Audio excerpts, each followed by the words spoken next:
Ngibonge chairperson ngibingelele upresident wami commander in chief no DP la yonke CCT. Okay, ngiyasheshisa ke. Osazana minister lo mnyango uhluleke hayi indaba yokudlala. 2014 ngibengile lo mnyango awukho into yenzela abantu besifazane. Yabona nje lo basket kwenziwa abantu besifazane ukukhombisa ukuthi nifeyila kanjani la ANC. Uyabo ukwatapeya lo. Kwenziwa bani abantu besifazane bayalima. I'm not joking. Upatata lo. Linywa abantu besifazane. Amadumbe la uyawazi. Banana lo. Thathwa omncane.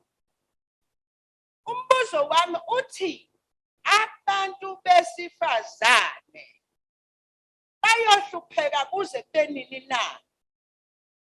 Besikhala ngabelungu be-apartheid.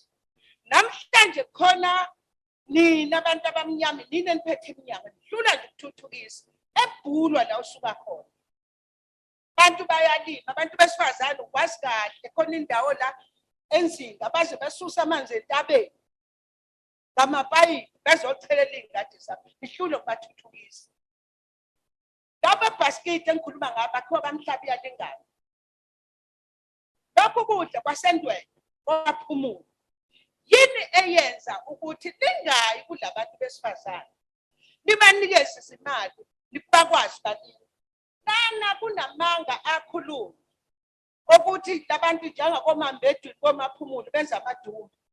Kwathiwa bazothengelwa umshini kuze benze ama-chips. Kuze bemanje nikaze kwenze lokho. Yini inkinga na? Aniyi kubantu. Nikhipha imali la nifaka kuma-province komasipala bese siyaphela singayi bantu. Ngiza ku-NYDA. NYDA ayenzi lutho. Ayiyi emakhaya abantu ayaziwa. Iseka ANC yayigcina nje ukuxoxwa ngayo ayiyi hlobo kubantu kodwa izimali zikhona siyaphuma ihlulwa ukwenza nje just i-database yokuthi zingaki izingane okufanele ziyongena ema-university ukuze lezi ngane ingagcine ihlele ekhaya zibe yiphase kahle. Ihlulwa ukwenza i-database yokuthi zingaki ingane ebeziphase ema-university ukuze ihambe iyoxoxisana neminyango kagovernment nomasipala ubafaka emsebenzini bayeke ukufaka iy'bhoki lezi ey'gcwele koThekwini.